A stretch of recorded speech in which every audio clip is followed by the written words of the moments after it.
Have you ever wondered what really happens behind the promises of aid and those seemingly grand loans from international organizations?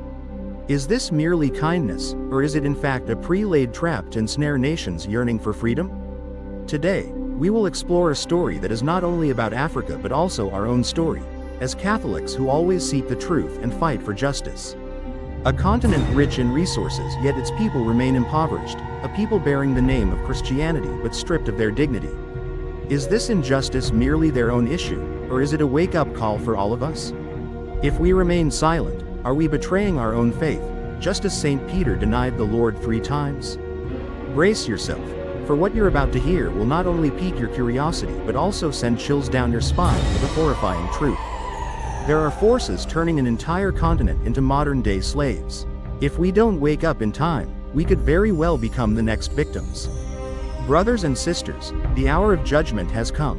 Do you have the courage to face the truth? There are moments in a nation's history when silence is tantamount to betrayal, and perpetual submission means self-destruction. When you kneel and beg before the hands tightening around your life, it is no longer diplomacy, it is surrender. I am Captain Ibrahim Traoré. I don't speak as elegantly as diplomats do. I have not been steeped in the fragrance of multinational lecture halls. I have never set foot in Washington to study, nor have I been tempered in Geneva. I speak from the battlefield, where the blood of my compatriots has been shed and the motherland bears witness. I raise my voice on behalf of an entire nation, for generations shackled like prisoners of debt. Today, I do not tremble when speaking plainly to the International Monetary Fund, IMF, but instead raise my voice with unwavering resolve, born from centuries of Africa's suffering and now the continent's powerful rise. All this time, the IMF has portrayed itself as a benevolent doctor, prescribing economic remedies to struggling nations. But we have come to realize, through the pain we endured, that your medicine often costs patients their lives. A poisoned arrow disguised under the contract. You speak of stability, but in truth, you are suppressing everything. You speak of reform, but in truth, you seek to force us into foreign molds, crafted in overseas laboratories, never designed for this African land. But we are not your laboratory, nor your test subjects, and certainly not pawns in the economic game you've orchestrated. Need anyone. I did not come here to grovel for debt relief. I did not come to beg for loans. I came to speak the truth that no African leader has dared to say out loud. We do not accept economic policies that turn us into beggars, while our gold makes Western treasuries glitter. We will no longer submit to harsh conditions that erode public services, devastate farmers' lives, and force the younger generation to leave their homeland. We cannot accept the notion that effective management equates to handing over national assets to foreign corporations and their ever-smiling advisors. Today, we open a new conversation.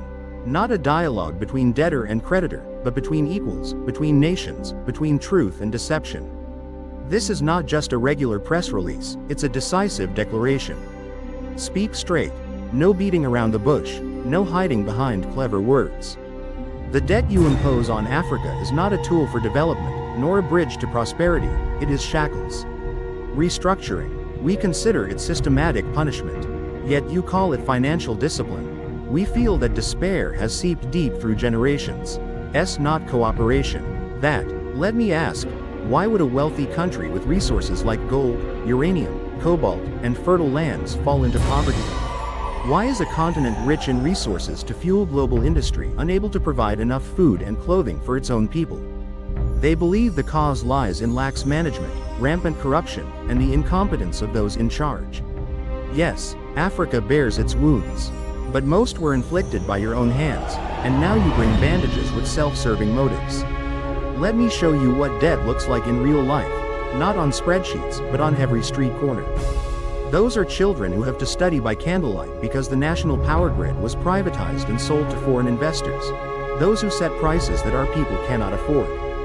These are hospitals with broken beds, a lack of antibiotics, where mothers die in childbirth due to the harsh conditions you impose, forcing us to cut public spending to meet debt borrowing standards.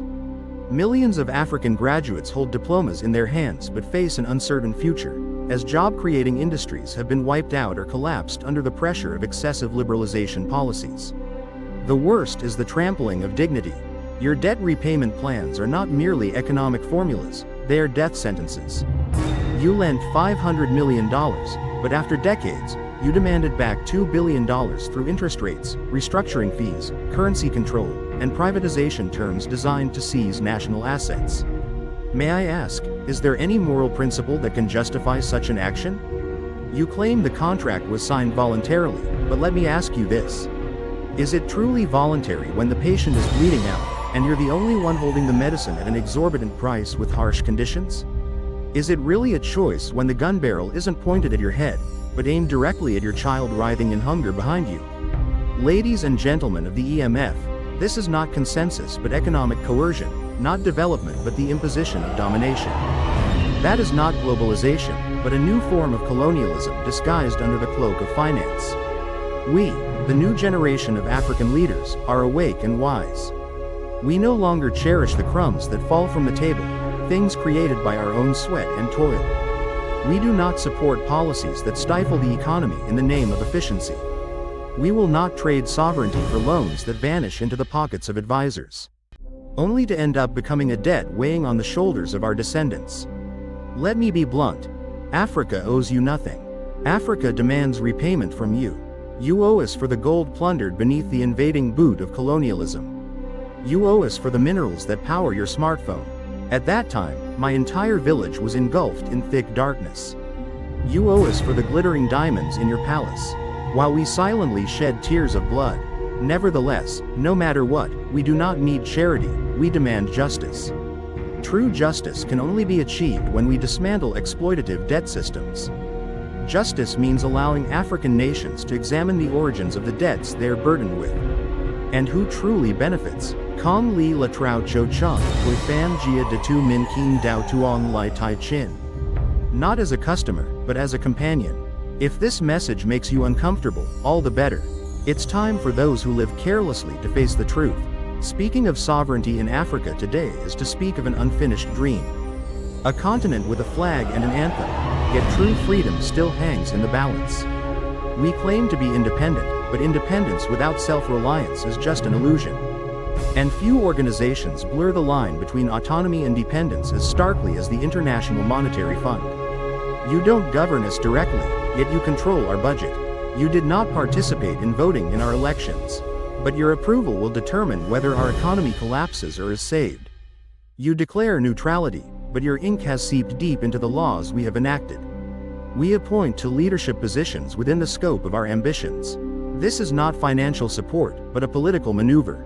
They carried briefcases and blueprints, not bombs, but the consequences they wrought were sometimes even more devastating. Behind the technical jargon of your words lies a silent weapon, the terms and conditions.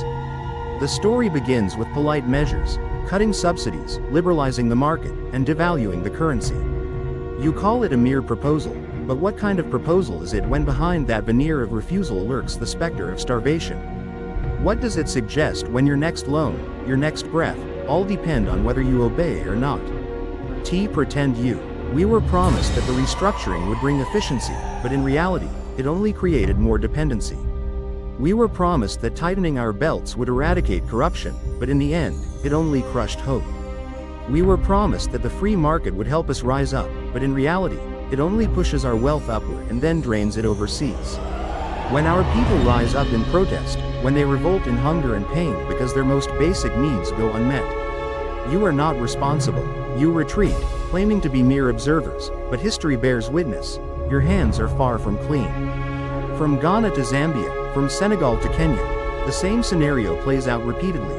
Nations are forced to privatize their water resources. It only drives foreign companies to raise prices to unaffordable levels, while domestic farmers are pushed out of the market by cheap imported goods. This will destroy the local industry. The minister was forced to cut the education budget to balance the budget, while foreign debt repayments surged.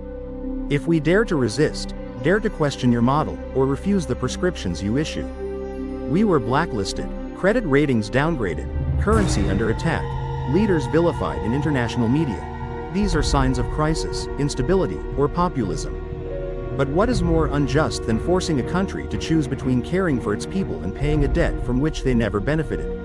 What could be more unstable than a society where the youth have no future, no jobs, and no faith in politics? Why does the government have to report to the bank before answering the people? Be honest, your interventions often just end up crushing our dreams. You have become the unelected rulers of African policy. Here are the natural English translations of your Vietnamese sentences. A new wind is blowing across this land. We demand autonomy in our own nation's voice, for our people live by their own values. We cannot accept cutting essential services without first demanding the wealthy pay their fair share in taxes. We cannot use resources meant for national strategy drafting advisors when even our own professors are not paid adequately. We do not yield to organizations that serve only shareholders while neglecting their duty to citizens. Dear International Monetary Fund, I would like to present this matter clearly and calmly. We firmly uphold our sovereignty, even if it means rejecting the loan from your side. Even if growth may be slower, it is our own development. Even if there is pain now, in the long run, there will be freedom. Africa does not need masters, Africa needs companions. If you cannot walk beside us as equals, then step aside, for we will march forward without fail. This time, the string has been cut. We are born into a pre-existing system, not one we created ourselves. A world order forged in the crucible of imperialism, with the interests of the victors etched into the terms of its laws. And to this day, that regime continues to rule over us. When the colonists retreated, they left no justice behind. They left behind structures designed solely for exploitation, not for empowerment. The issue isn't solely with the International Monetary Fund. It is an entire system of structures, encompassing trade, finance, credit, and global power rules, designed to keep Africa perpetually in a dependent position. Neither God nor nature, but humans themselves created that. The ones in power decide what has value and who deserves it. Let me ask you one simple thing. Why are we a continent that occupies up to 60% of the world's arable land, yet still have to import food? Why should we, the owners of gold, diamonds, oil, and lithium, need to rely on foreign aid? Because the game was never fair to begin with. We were turned into mere exporters of raw materials, unable to become the builders of industry. We are cast into certain roles in the global economy, like actors in a pre-scripted tragedy. We sow, we harvest, we process. But you insist on sticking to the script, and every time we try to correct it, punishment comes down immediately. Credit agencies downgrade our ratings, while multinational corporations threaten to impose sanctions. Unstable. But what is more unsettling than a world where an entire continent is home to 1.4 billion people? Why do those who contribute the least to climate change suffer the most damage? What could be more absurd than a system where farmers have to grow cocoa on the Russian coast? The people who keep the world. What is more unjust than nations that once invaded others now preaching to us about how to govern our country? Their banks concealed stolen assets belonging to Africa's elite. And yet they still call this order fair, so they claim. Work hard, maintain transparency in all activities, and build appeal to attract investment. But they never mentioned that the transcript had been falsified from the start. Heaven's law is never fair. And the arbitrators, the World Trade Organization, WTO, the World Bank, WB. The International Monetary Fund only serves the interests of those who always win. To illustrate, let me give an example of how we support local farmers through wholesale markets. You believe that this will distort the market. However, the US and Europe spend hundreds of billions of dollars each year subsidizing farmers and consider it a protective measure. When we develop domestic industries to create more jobs, you claim it's inefficient. But the wealthiest corporations of yours were all built on state-funded innovations. From the National Aeronautics and Space Administration, NASA, from military contracts, from public research. When we spoke out against exploitative mining contracts, you accused us of being hostile toward businesses. But isn't it even more condemnable to extract $100 worth of resources while leaving only $3 for education? Africa does not need pity. We demand fairness, not pity, justice, not charity. We want a level playing field for all. We are the youngest continent on the planet. However, the global economy treats us as if we are nothing more than labor and land. But our true value lies not in what is buried beneath the ground, but within ourselves. Let me quote a great figure. They say this system is efficient. But we ask, efficient for whom? It's time we stop playing by someone else. Want to sever ties, but we won. Listen carefully, we are not the losers. It is this system that has failed. If it does not change on its own, we, the children of Sankara, Nkrumah, Lumumba, and ourselves, will force it to change. We did not come this far just to survive. We come to rise above and no longer wait for any miracles. Now that the injustices have been exposed, let us speak of revival. Africa does not need to beg for acceptance. Nor does it need more self-proclaimed saviors, failed moral lectures, or strings-attached aid packages. We need a new path, one we forge ourselves, guided by our own vision and rooted in our core values. Self-reliance does not mean isolation or arrogance. It is how we reclaim our dignity, the choice to stand firmly on our own feet even when the ground beneath is rough and difficult to tread. To be clear, we are not denying the cooperation, we are simply adjusting the terms. All this time, cooperation has meant dependence, waiting for approval, waiting for aid, waiting for support, while our people remain in hardship and countless youths are forced to leave their homeland. That is not cooperation, but merely begging with a fake smile.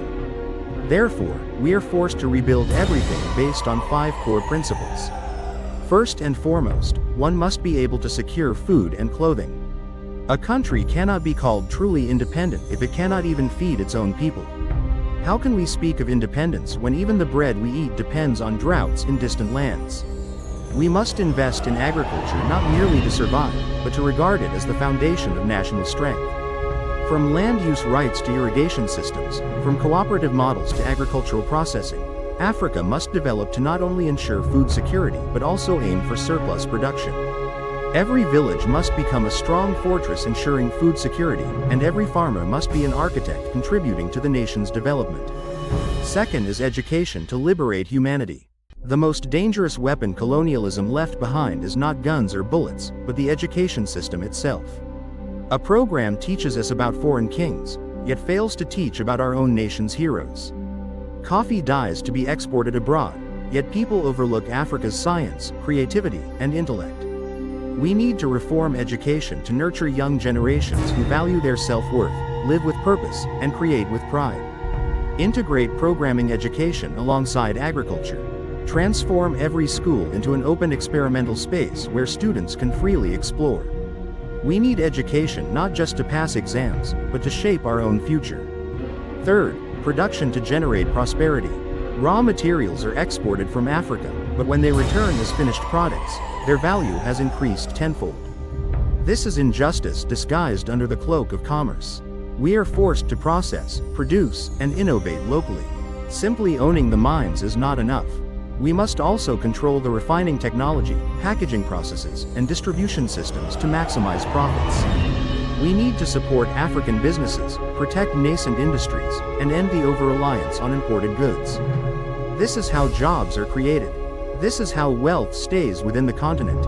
Let the world come to Africa to buy, not just to take away. Unite or perish. A divided Africa is a weakened Africa. We cannot negotiate with the world through 54 separate voices. We must unite across all 3 fronts: economics, politics, and technology. Build a railway connecting Lagos to Dar es Salaam, establish a data center to preserve knowledge, and form a defense alliance to maintain peace. ECOWAS and SADC must transform from diplomatic forums into drivers of collective action. Not a single African nation can stand alone, but united, we become giants. Fifth, it is essential to place trust in the people. Unfortunately, many leaders today rely more on advice from abroad than on the wisdom of their own local citizens. They fly thousands of miles just to ask questions that our community has already answered. But the solution lies in the hands of our youth, women, and elders. Support local creative talent. Listen to the heartfelt voices from your own hometown. Believe that the mechanic in Ouagadougou or the programmer in Kigali is just as intelligent as any expert in Paris. We will never be truly free until the people themselves are entrusted with the faith to lead their own future. We, brothers and sisters, are not creating a copy of the West. We shape Africa, our own Africa. We do not chase the old dreams of others. We dare to nurture and pursue our own dreams. Self-reliance sometimes leads us to stumble and make mistakes. Those mistakes were ours, and from them, we will learn to rise. No help is coming. Hope lies in our hands, in our hearts, in the strength of our unity. Stop waiting. Stop blaming others. Start now. Not tomorrow, nor waiting until after the conference, but acting right at this moment. Africa will not rise through rhetoric. It will rise from the very hands covered in soil, through the ink-stained pages of books, through the radiant steel of love's passion. Let us reclaim what is rightfully ours, not by force, but by unwavering determination, not with hatred, but with love, not with fleeting, but with creation. This is the dawn of autonomy, and we shall never return to chains. Dear my beloved people, no matter if you're young or old, living in the city or the countryside, educated or not, you are never powerless. You are led to believe that power lies only in the hands of those in suits standing behind a microphone. The future is determined by those who sit in towering, distant buildings. The windowless room could never fathom your pain. But I want to make one thing clear. Real power does not come from a higher position. It starts with the small things. It starts with you. The farmer goes to the field before dawn. The mother cares for her child without a thought for herself. The man, despite hunger and thirst, resolutely refuses to steal, while the girl walks 8 kilometers to school every day in pursuit of education. Street vendors, mechanics, nurses, tailors, teachers, and water carriers are the backbone of society. You are the heartbeat of this continent. But this is the tragedy. You are taught to wait, to hope for change to come from others. Must clap when colored crumbs are thrown at your feet, must tremble when daring to question authority. Even when that power cannot protect you. This way of thinking must end. We must eliminate the invisible barriers that separate leaders from the people. The wise and the unheard, the elite and the ordinary yet extraordinary. Because true leadership is not about ruling, but about serving. To serve without accountability is nothing but tyranny in disguise. Today, we challenge these international institutions. The International Monetary Fund and the World Bank do not stop at controlling governments. They take advantage of your silence. They thrive when you're too exhausted to resist, too busy making ends meet to care, when people tell you that politics is dirty and has nothing to do with you. But you must understand that, every time prices skyrocket, every time hospitals can't meet demand, every time a land eviction occurs. That was a political decision. When we do not participate or question, we essentially become tools that enable oppression. But when the people awaken, the tide will turn, as the younger generation stands firm and refuses to yield. When mothers dare to speak truth to power, when elders recall the strength in their own voices. Without the International Monetary Fund, no dictatorship or puppet regime could survive. Tea always loud and dazzling. Sometimes, when a market woman firmly refuses to bribe, when neighbors take it upon themselves to repair a damaged road instead of waiting for the authorities. This is your responsibility, not just to resist, but to rebuild from the ground up. To achieve this, we must reclaim 5 inviolable rights. And 2. The right to organize, unite, join together to form unions, establish cooperatives, and fight not as isolated individuals but with a unified collective voice. 3. The right to information. You have the right to know who owns your land and how your tax money is being used. Knowledge is power, and this is your legitimate right. 4. The right to refuse. Dare to say no to injustice, refuse to be manipulated, and never become a pawn in someone else's game. Resistance is the sacred legacy you inherit. 5. The right to dream. Dream not only of escaping poverty but also of change. Envision an Africa where our descendants can live a dignified life, and start building that today. This is not just the government's fight. Yes, leadership matters. Yes, corruption must be eradicated. And yes, rotten regimes must fall. But a true Africa cannot rise by political will alone. It requires awakened individuals, a people who dare to transcend complacency, no longer shackled by fear but guided by unwavering belief. You are not just the audience. You are the co-creators of a new Africa. Every action, no matter how small, carries meaning. Every voice has its own weight. Each small wave will form a mighty tide. I, a child of my homeland, a servant of the people, a voice among millions of my compatriots, solemnly swear before the Almighty in history. Africa shall rise. Africa shall unite. Africa shall rise to reign. Not through conquest, but through conscience. Not through vengeance, but through revival. Not through violence, but through the invincible strength of a people who have reclaimed their own name. May our ancestors gaze upon us with pride in their eyes. May future generations walk forward brimming with hope. May the world witness the radiant rebirth of a six-pointed star.